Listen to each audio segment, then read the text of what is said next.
Pushpa impossible का guys spoiler आया है।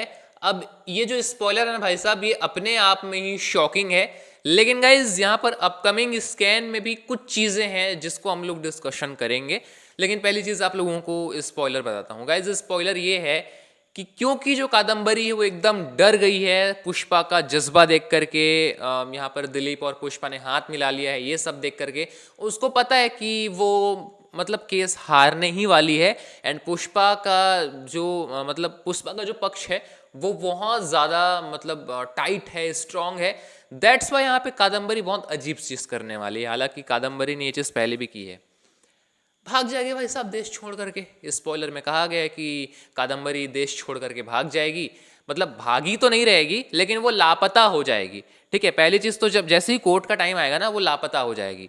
फिर अब भाई साहब कादम्बरी नहीं पहुंची है तो फिर कोर्ट कैसे चलेगा। अकॉर्डिंग टू स्पॉइलर जब ये कोर्ट का सेशन शुरू होगा उस टाइम जो कादम्बरी है वो आई थिंक इंडिया में ही रहेगी।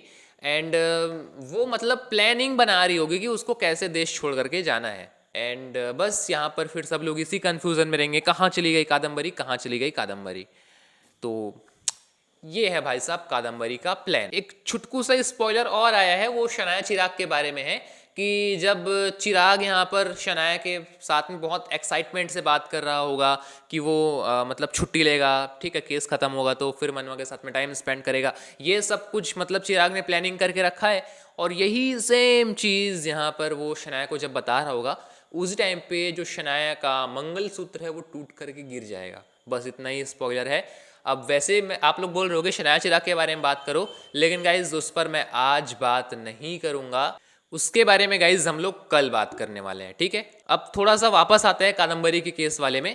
तो गाइज इसमें क्या है पता है, पहले तो मुझे लग रहा था कि स्पॉइलर सुनने के बाद में कि जो कादम्बरी है वो भाग जाएगी, फिर यहाँ पर कादम्बरी का कैरेक्टर फिर से होल्ड पे रख दिया जाएगा कुछ टाइम के लिए।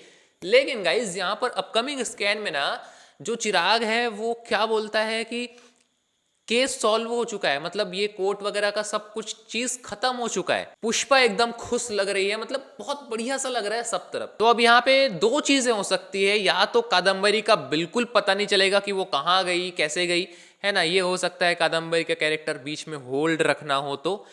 एंड अगर कादम्बरी को एक्सपोज ही करना है, कादम्बरी को जेल में ही डलवाना है, तो यहाँ पर हो सकता है कि कादम्बरी जहाँ पर है उस ठिकाने का पता लगा लिया जाए। बिकॉज स्पॉइलर में ना यार ये चीज़ कहा गया है कि दूसरी ओर जो कादम्बरी है वो देश छोड़ कर जाने की प्लानिंग कर रही होगी। पहले वो लापता हो जाएगी भाई साहब, किसी ऐसे जगह में चली जाएगी जहाँ पर उसको कोई ढूंढ ना पाए। तो हो सकता है भाई साहब कि उसके ठिकाने का पता लगा लिया जाए। अब देखते हैं आज के एपिसोड में पता चलता है या कल के एपिसोड में पता चलता है। और हाँ, वो शनाया चिराग के बारे में हम लोग कल बात करेंगे। बाकी आपका क्या कहना है कमेंट सेक्शन में ज़रूर से शेयर कीजिएगा। आने वाले सारे अपडेट्स के लिए चैनल को सब्सक्राइब जरूर से कर लीजिएगा। मिलता हूँ किसी और नए वीडियो में, तब तक के लिए जय हिंद।